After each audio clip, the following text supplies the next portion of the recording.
ஆனால் வள்ளல் பச்சையப்பாக்கமுடையார் அவர்கள் வெள்ளைக்காரன் பிரிட்டிஷ் காலத்திலே 14 வயசில் டைமண்ட் வியாபாரம் பண்ணவர். ஆனால் அவர் பிறவியில் சாப்பாட்டுக்கு வழி இல்லாமல் இருந்தவர். அவர் தன்னோட உழைப்பாலும் ஒரு நகை வியாபாரம் செய்து அந்தளவுக்கு பணத்தை சேர்த்து நம்மெல்லாம் வாரிசு கொடுத்துட்டு போகிறோம். எத்தனையோ வாரிசுக்கு ஒரு சிறிய லெவலில் சம்பாதிக்கிறநம்ம கூட நம்ம பிள்ளை அடையணும், நம்ம பேரன் அடையணும்னு சொத்து எழுதுகிறோம், உயில் எழுதுகிறோம். ஆனால் அவர் கல்வி தான் வேணும் இந்த நாட்டுக்குன்னு இவ்வளோ பெரிய கல்லூரிக்கு இடம் கொடுத்துட்டு போனவர். இது மட்டும் இல்லை, கல்வி நிறுவனங்களை வெள்ளைக்காரன் காலத்துலேருந்து ஓவர்லுக் பண்ணது அவர் தான். அப்படி இல்லைன்னா இன்றைக்கி ஃபுல்லாகவே இந்தியா தமிழகம் முழுவதுமே ஆங்கில பள்ளிக்கூடம் தான் இருந்திருக்கும். இந்த மாதிரி அரசு வழியில் படிக்கிறதுக்கோ ஏழை எளிய மாணவர்கள் கல்லூரி பயிலுவதற்கான வாய்ப்புகள் அன்றைக்கே அவ்வளோ வாஸ்ட் திங்கிங் அவருக்கு இருந்திருக்கு. இது அவருடைய ஸ்டேஜ் தான். இது 1964 இந்த சிலை திறங்கப்பட்டு டாக்டர் ராதாகிருஷ்ணன் அன்னைக்கு பிரதமராக இருந்திருக்கிறாரு.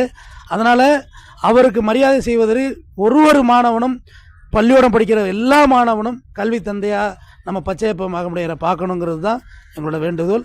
அவருடைய பிறந்த நாளை அல்லது இறந்த நாளை இது ஏதோ ஒன்று உலக கல்வியாளர் தினமாக அறிவிக்கணும் அப்படின்றது எங்களுடைய நெடுநாள் கோரிக்கை. நன்றி.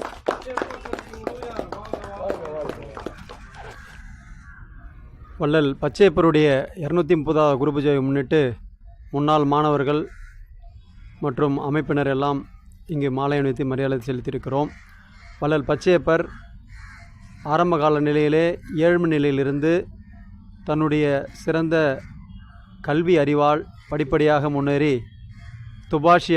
முதன்மை துபாஷியாக விளங்கியவர். துபாஷி தொழிலிலே மக்களிடத்திலும் பிரிட்டிஷாரிடத்திலும் கணிசமான முறையில் ஒரு நல்லுறவை ஏற்படுத்தக்கூடிய வகையிலே தன்னுடைய துபாஷி பணியை சிறப்பாக செய்து காட்டியவர்.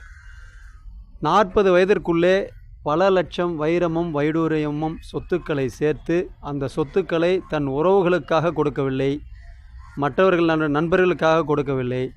இது ஆன்மீக பணிக்கும் கல்வி பணிக்கும் சென்றடைய வேண்டும் என்று இந்தியாவிலே முதலில் உயிலாவணத்தை எழுதி வைத்து மறைந்தவர்.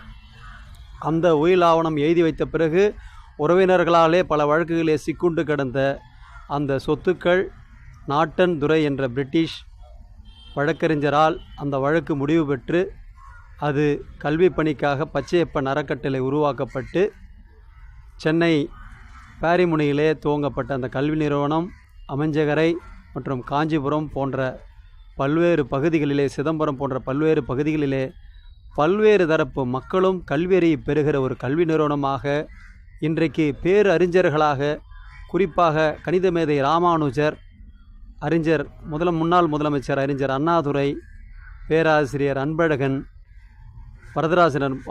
அறிஞர் வரதராசனர் போன்றவர்கள் இந்த கல்லூரியிலே படித்து பேரறிஞர்களாக வாழ்ந்து கொண்டிருக்கிறார்கள்.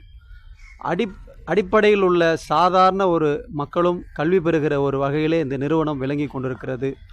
அவருடைய புகழ் என்றும் மென்மேலும் நிலைத்திருக்க அவருக்கு விரைவிலே தமிழக அரசு சார்பில் ஒரு பொதுவான இடத்தை தேர்வு செய்து மணிமண்டபம் அமைத்து அனைவரும் அஞ்சலி செலுத்துகிற வகையிலே அமைய வேண்டும் என்பது எங்களுடைய கருத்தாக நாங்கள் இங்கே பதிவிடுகிறோம்.